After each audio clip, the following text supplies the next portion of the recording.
Good morning students. आज हमें हिंदी लोकवाणी इसमें जो दूसरी इकाई है, दूसरी इकाई का जो तीसरा पाठ है मुकदमा, जिसके लेखक गोविंद शर्मा हैं, वह आज हमें इस वीडियो में देखना है।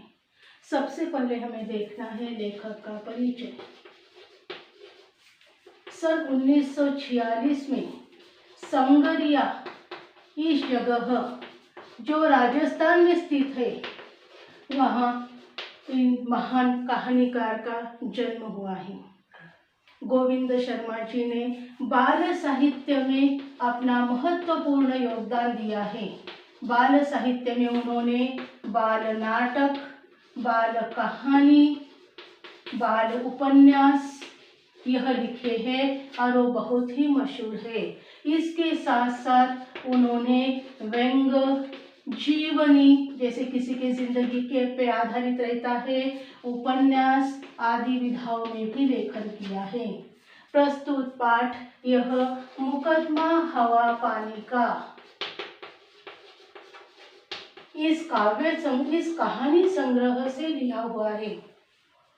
इसमें एकांकी में नाटककार ने यही बताया है कि हमारे जिंदगी में पानी और हवा का महत्व यह अनन्य साधारण है, लेकिन प्रदूषण के कारण आज हम तरह तरह के शारीरिक मानसिक बीमारियों के शिकार हो रहे हैं। तो आज हमको सजग रहना ज़रूरी है, हवा और पानी को शुद्ध रखना ज़रूरी है, जिससे कि हमारा आने वाला कल यह और उज्जवल हो, हमारा भविष्य उज्जवल हो। यही इस एकांकी में गोविंद जी ने बताने की कोशिश की है।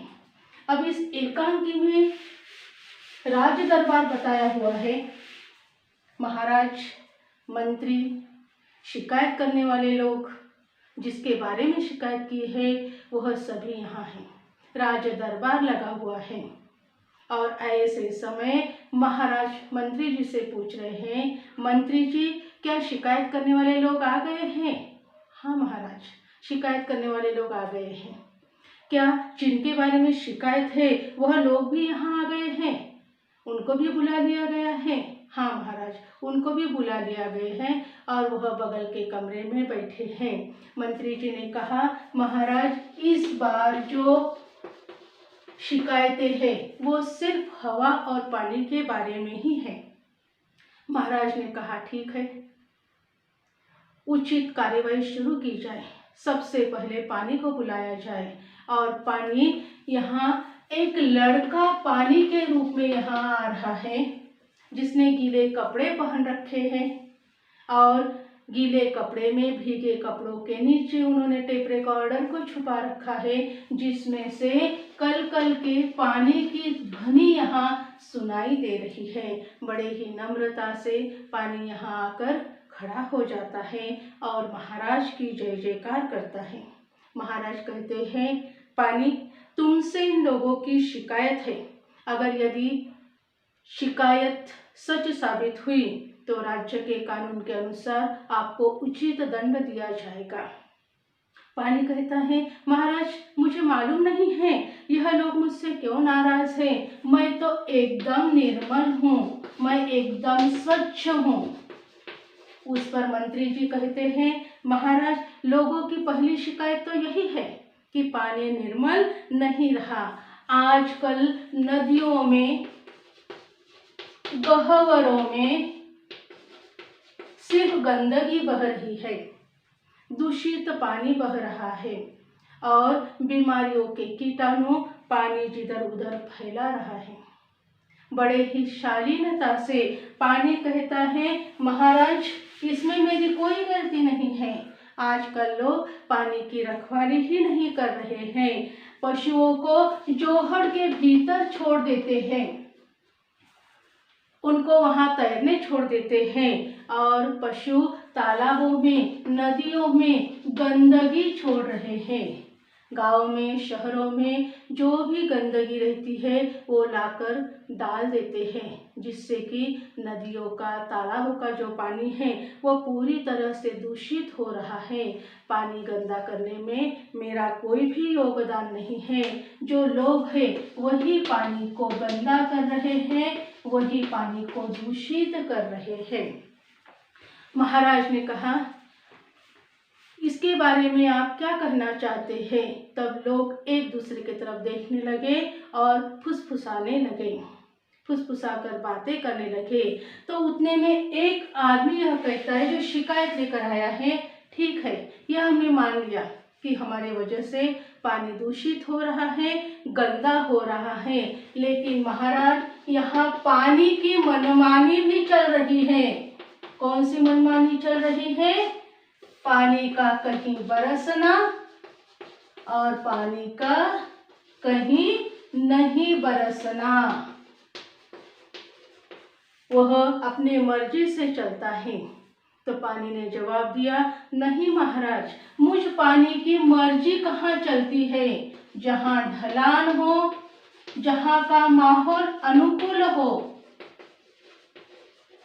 ऐसे ही जगह मुझे जाना पड़ता है, बरसना पड़ता है।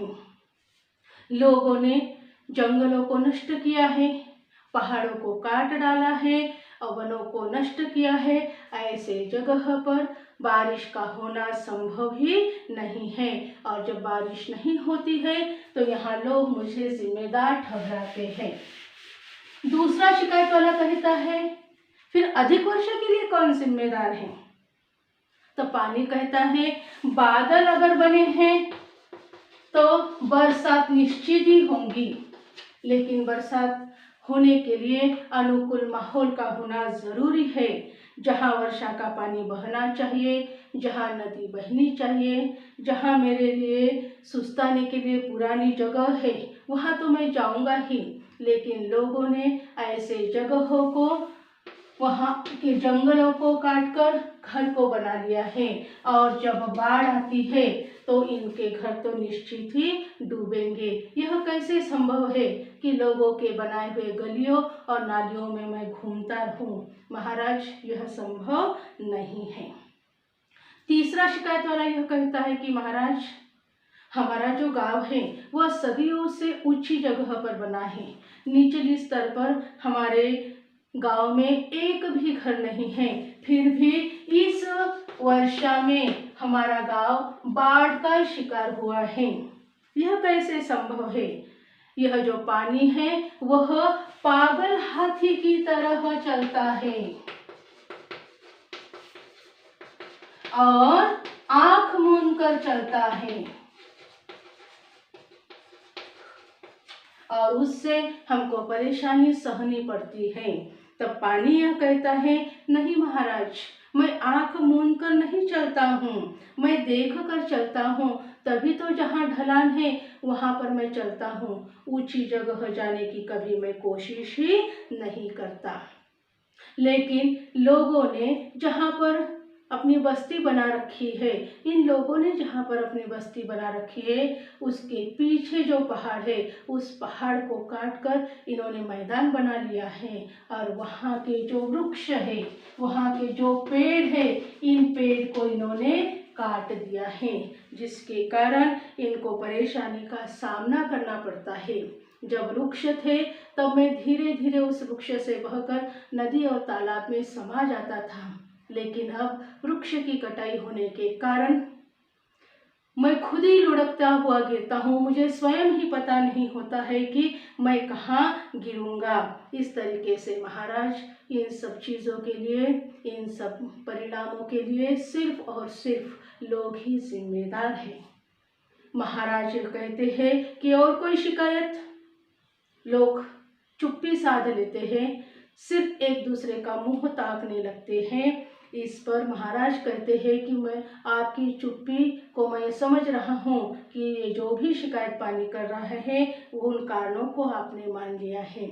आपका भला इसी में है कि जो आप गलतियाँ कर रहे हैं उन गलतियों को सुधारो, वृक्षों को अधिक से अधिक लगाओ, गंदगी को नदी में, तालाब में, जोहड़ों में न फेंकें। जो हम उत्सव मनाते हैं उन उत्सव में भी हम लोग मूर्तियों को नदियों में डालते हैं, तो इन सब से पानी दूषित होता है। तो पानी को निर्मल रखने के जो भी उपाय हैं वो आपने करने चाहिए। इस तरीके से यहाँ हम जो पहला वीडियो है वह समाप्त करते हैं।